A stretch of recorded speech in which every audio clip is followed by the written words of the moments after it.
2024 లేదా 25లో డిగ్రీ లేదా బీటెక్ చదివారా? సాఫ్ట్‌వేర్ జాబ్ కోసం ఎదురు చూస్తున్నారా? అయితే కోడ్ జ్ఞాన్ 100 డేస్ కోర్సులో చేరండి, జాబ్ సాధించండి. నమస్తే, వెల్కమ్ టు సుమన్ టీవీ. నేను మీ యాంకర్ సిరి. ప్రస్తుతం మనతో పాటు ఉన్నారు హైకోర్టు అడ్వకేట్ అలగిరి రవీంద్రనాథ్ గారు. మెయింటెనెన్స్కి సంబంధించి ఎవరైనా కూడా అంటే భార్య ఎస్పెషల్లీ ఉద్యోగం చేస్తున్న సమయంలో కూడా భర్త దగ్గర నుంచి మెయింటెనెన్స్ తీసుకునే రైట్ ఉంటుందా, లీగల్ పరంగా ఎలా ఉంటుంది, దీని గురించి మనకి క్లియర్గా విశ్లేషణ ఇవ్వడానికి హైకోర్టు అడ్వకేట్ అలగిరి రవీంద్రనాథ్ గారు ఉన్నారు. అడిగి తెలుసుకునే ప్రయత్నం చేద్దాం. నమస్కారం సార్. నమస్తే అండి శ్రీ గారు. సార్, మెయింటెనెన్స్ విషయంలో అంటే ఇప్పుడు భార్య ఉద్యోగం చేస్తూ కూడా తిరిగి మెయింటెనెన్స్ భర్త దగ్గర నుంచి పొందే రైట్ ఉంటుందంటారా? అంటే చాలా వరకు విడాకుల కేసులో కావచ్చు, లేదు అంటే డీవీసీ కేసెస్లో కూడా భర్త దగ్గర నుంచి భార్య భరణం ఎక్స్పెక్ట్ చేయొచ్చు అంటారా? లీగల్ పరంగా ఎలా ఉంటాయి? దీనికి సంబంధించి నేను మీకు ఎగ్జాంపుల్ చెప్పే ప్రయత్నం చేస్తాను శ్రీ గారు. ఒక అమ్మాయి సుమారుగా ఒక 30,000 రూపీస్ శాలరీ సంపాదిస్తుంది అనుకుందాం. హైదరాబాద్ అంటే మహానగరంలో ఏదో ఒక చిన్న జాబ్ చేసుకుంటూ ఒక 30,000 రూపీస్ శాలరీ తెచ్చుకుంటుంది. ఏదో కారణాలు రీత్యా వాళ్ళిద్దరు కూడా భార్యాభర్త ఇద్దరు కూడా విడిపోయి ఉన్నారు. ఇటువంటి సందర్భంలో ఒక 30,000 రూపీస్ శాలరీ వస్తుంది. అందులో రెంటలే సుమారుగా 20 నుంచి 25,000 రూపాయల వరకు అమ్మైపోతుంది. అయితే ఇక్కడ డీవీసీ యాక్ట్ కానీ లేదా సిఆర్పిసి 1973 మన సెక్షన్ 125 ప్రకారం మెయింటెనెన్స్ పెట్టేటప్పుడు ఈ అమ్మాయికి జాబ్ చేస్తుంది కాబట్టి భర్త మెయింటెనెన్స్ ఇవ్వాల్సిన అవసరం ఉందా లేదా అంటే, జాబ్ చేస్తున్నప్పటికీ కూడా భర్త మెయింటెనెన్స్ ఇవ్వాల్సిన అవసరం ఉంటుంది. ఎందుకంటే ఇక్కడ ఈ అమ్మాయి తెచ్చుకున్న శాలరీ ఏదైతే 30,000 రూపీస్ శాలరీ ఏదనుకుంటున్నామో ఆ అమౌంట్లో సుమారుగా రెంట్ అమౌంటే పోతుంది. ఇక ఖర్చులకు కానీ ఆవిడ కాస్త తన జీవనాధారం అంటే తన పేదరికంలో ఉండలేదు కాబట్టి తన జీవన భృతి కోసం అని చెప్పి ఉండాలి కాబట్టి తప్పనిసరిగా ఆమె ఉద్యోగం చేస్తుంది కాబట్టి నేను ఇవ్వను అని చెప్పి భర్త తప్పించుకునే అవకాశం లేదు. ఇది నెంబర్ 1. నేను మరొక ఎగ్జాంపుల్ కూడా చెప్తాను. ఒక సందర్భంలో భార్య సుమారుగా 1,00,000 రూపాయలు జీతం తెచ్చుకుంటుంది. భర్త కేవలం ఒక 50,000 రూపాయల నుంచి 60,000 రూపాయలు శాలరీ తెచ్చుకుంటున్నాడు. ఇక్కడ కూడా ఈ కేసులో కూడా భార్యాభర్త ఇద్దరు కూడా విడిపోయారు. ఇటువంటి సందర్భంలో కూడా భార్య 1,00,000 రూపాయలు శాలరీ తెచ్చుకుంటుంది. భర్త సుమారుగా 50 నుంచి 60,000 రూపాయలు శాలరీ తెచ్చుకొస్తున్నాడు. మరి ఇక్కడ కూడా భర్త యొక్క శాలరీ తక్కువ ఉంది కాబట్టి భార్య నా మెయింటెనెన్స్ చేయమని చెప్పి భర్తను అడిగే అవకాశం ఉంటుందా అంటే, ఈ కేసులో మాత్రం భార్య ఉద్యోగం చేస్తుంది కాబట్టి భర్త మెయింటెనెన్స్ ఇవ్వాల్సిన అవసరం లేదు. ఎందుకంటే ఏ కేసుకి ఆ కేసే స్పెషల్గా చూస్తాం మనం కాబట్టి. ఇక్కడ సిఆర్పిసి 1973 మనకి సెక్షన్ 125 యాక్ట్ ప్రకారం భార్య యొక్క పోషణ, జీవనభృతి, బ్రతుకు తెరువు కోసం తప్పనిసరిగా పేదరికంలో తన కట్టుకోవడానికి బట్ట ఇవ్వాలి. అదేవిధంగా పోషణాధారంగా ఇవ్వాల్సిన బాధ్యత భర్త పైన ఉంటుంది, ఖచ్చితంగా ఇవ్వాల్సిందే. అట్ ద సేమ్ టైం మనకి డీవీసీ యాక్ట్లో కూడా సెక్షన్ 20 కూడా అదే చెప్తూ ఉంటుంది. అంటే భార్య యొక్క పూర్తి పోషణ భారం అంతా కూడా భర్త మెయింటైన్ చేయాల్సిన పరిస్థితి వస్తుంది.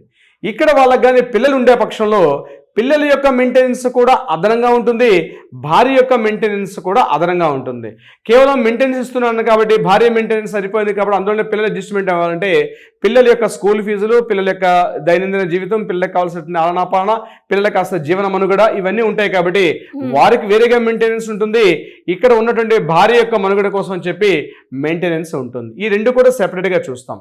దీంతో పాటు మనకి హిందూ మ్యారేజ్ యాక్ట్ 1955 ప్రకారం సెక్షన్ 24 and 25 అంటే విడాకుల కేసు కానీ లేక డీవీసీ యాక్ట్ కానీ మంజూరవుతున్న సమయంలో కూడా అంటే ఈ కేసు నడుస్తున్న సమయంలో కూడా ఇంటరిమ్ ఆర్డర్ ఇచ్చి అంటే మధ్యంతర ఉత్తర్వుల ప్రకారం కూడా మెయింటెనెన్స్ ఇవ్వాల్సిన పరిస్థితి కోర్టు కన్ఫర్మ్ చేస్తూ ఉంటుంది. అంటే ఈ కోర్టు రన్నింగ్ టైంలో కూడా ఆ భార్యకి మెయింటెనెన్స్ ఇవ్వాల్సిన బాధ్యత భర్త పేరు మీదుగా ఉంటుంది. ఎందుకంటే ఇక్కడ ఆ కేసులో ఆమె యొక్క జీవనాధారం కూడా ఇంపార్టెంట్ కాబట్టి సెక్షన్ 24 ప్రకారం ఇస్తారు. సెక్షన్ 25 ఏం చెప్తుంది? కంప్లీట్గా అలిమనీ గురించి చెప్తుంది. అంటే కేసు పూర్తి అయిపోయిన తర్వాత పెద్ద మొత్తంలో ఇవ్వడం కోసం చెప్పేది అలిమనీ.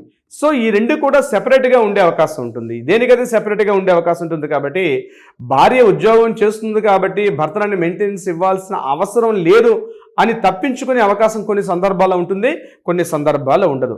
అక్కడ భార్య చేస్తున్నటువంటి ఉద్యోగం, భార్య చేస్తున్నటువంటి మనుగడ అది కూడా పరిగణలో తీసుకుంటారు.